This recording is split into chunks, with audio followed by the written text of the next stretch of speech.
Mo'tabar ayol millat ma'naviyatini yuksaltirishga hissa qo'shayotgan ayollarning sharafli maqomi. Inson sha'ni va qadr-qimmatini e'zozlash avvalo aziz ayollarimizni e'zozlashdan boshlanadi. Shavkat Mirziyoyev. Ayol ming yillik sirlar xazinasi. Ayol ehtirom va e'zoz namunasi.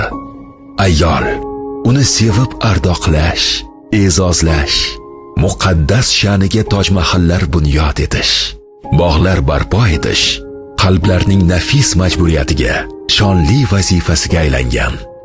Oila va jamiyat ustuni, hayotimizning fayzi va ko'rki bo'lgan xotin-qizlarni e'zozlash, ularga hurmat va ehtirom ko'rsatish xalqimiz uchun azaldan buyuk qadriyat bo'lib kelgan.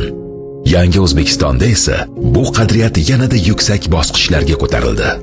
Bugun ayollar jamiyat taraqqiyotining yetakchi kuchiga aylanib, barcha sohalarda faol maydonga chiqmoqda.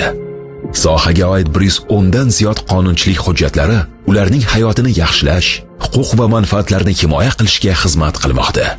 Ayni paytda boshqaruv tizimida 35%, tadbirkorlik sohasida 45%, siyosiy partiyalarda 49% hamda oliy ta'limda 54% ni xotin-qizlar tashkil etmoqda. O'zbekistonning xotin-qizlarning huquq va manfaatlarini ta'minlash borasidagi yutuqlari xalqaro darajada munosib e'tirof etilmoqda. Jahon bankining 2026-yilgi ayollar biznes va qonun indeksi hisobotiga ko'ra, O'zbekiston 43 pog'onaga yuqorilab, 190 ta davlat orasida 48-o'rinni egalladi. Keng imkoniyatlar ayollar hayotidagi o'zgarishlar va ularning mustahkam ishonchida aks etmoqda. Bu yangi O'zbekistonning ustuvor g'oyasi, inson qadri uchun tamoyilining amaliy isbotidir. An'anaga muvofiq nafosat ayyomi bo'lgan 8-mart Mo'tabar ayol ko'krak nishoni bilan muhtaram ayollarimiz, onalarimizni taqdirlash bilan boshlanadi. Mo'tabar ayol. Bu sharafli e'tirofga jamiyat va davlat hayotida tashabbuskorlik ko'rsatgan, sog'lom va barkamol avlodni voyaga yetkazish, ularni vatanparvarlik ruhida tarbiyalash, milliy qadriyatlarimizni keng targ'ib etish borasida ibratli faoliyat olib borayotgan munis va oqila ayollarimiz munosib ko'rilmoqda.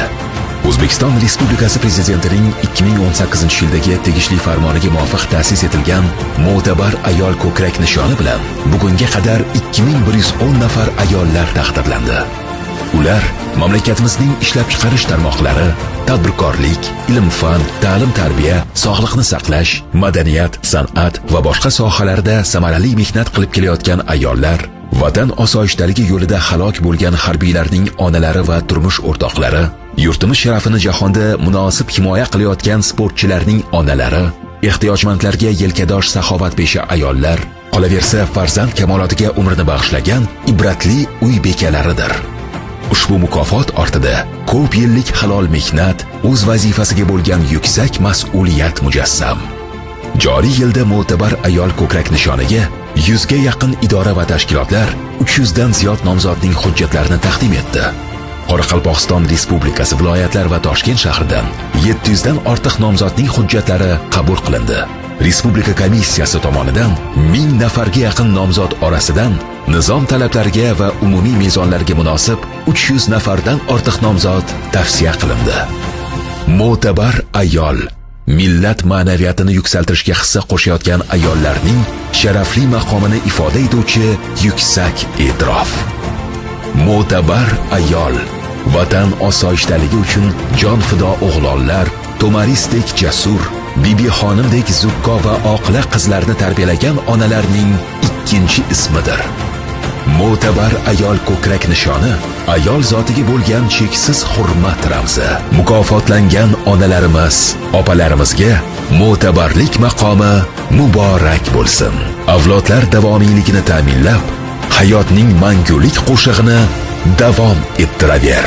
Ey aziz ayol, chiroying, ochiq chehrang, yuksak ma'rifating, go'zal axloqing, ibratli hayoting bilan avlodlarga namuna bo'lishda mangu bardavom bo'l.